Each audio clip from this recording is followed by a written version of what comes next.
quarterback or as a team that you guys went into Ohio State and won that game?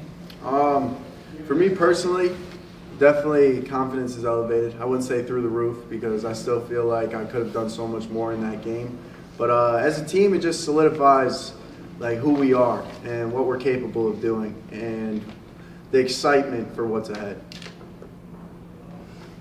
On the left there, Tony. What's the difference on the field going into this game, having done it last year? Like the first time last year was new. This is now it's expected, I think, is what Trevor said. Yeah, I feel like the way we look at it is it's another game in the way of our ultimate goal, which is a national championship. And last year it was kind of one of our main goals to win a Big Ten championship. And obviously we're not taking them lightly. We're not taking this game lightly whatsoever. But we're just excited to get back there, enjoy it, and dominate on all three cylinders. Aaron. Donovan obviously had a big game on Saturday. What maybe impressed you most about what he did overcome? I was happy to see him hit that third gear. You know, I saw him get hawked. I forget, what was it? Rutgers game? Yeah, Rutgers game. And he said he was trying to get to that third gear and he was stuck in the second one. So I was happy to see he got to that third one for sure. Out in the middle, Alejandro. JJ, back in 2020, when Michigan was 2-4, you tweeted out that Michigan fans should take 3 deep breaths and relax. What gave you faith then that Michigan could come back to this level, and at what point did you see it when you were in Ann Arbor? The way I look at it, like a lot of things in life, it's like a pendulum.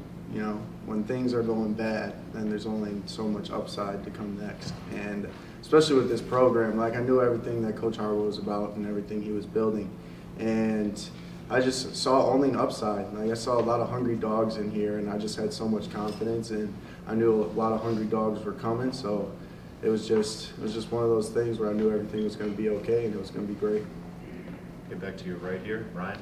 JJ, how impressive do you think your guys' 12-0 resume is compared to some of the other top teams in the country? I mean, 12-0 is really hard to do, no matter what conference you're in or what team you're on. But I just feel like 12-0 doesn't matter unless you finish the job. And no matter what happens next, we're still focused on going 15-0. On the left side, in the back, John.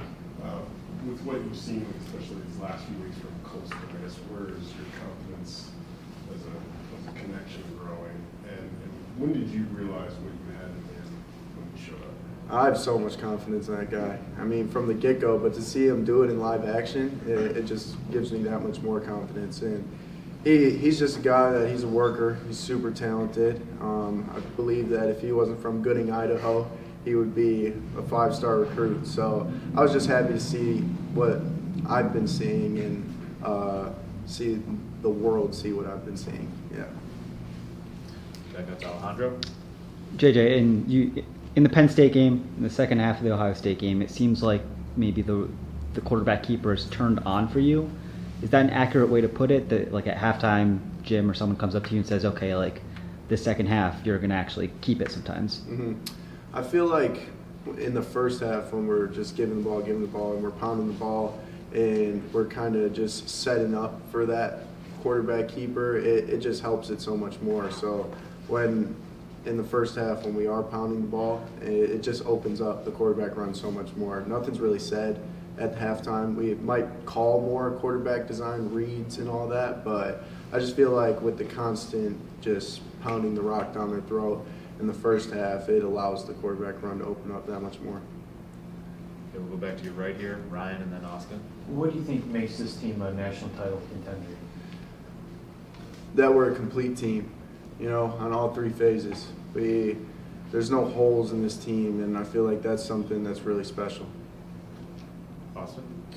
JJ, when you think back to when you took the reins of the team, was there anything you had to do or say at that time to kind of get everybody pull in the same direction?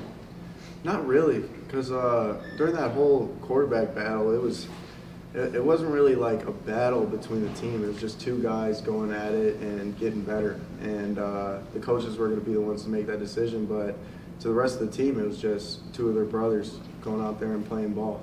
So really didn't have to pull anyone along.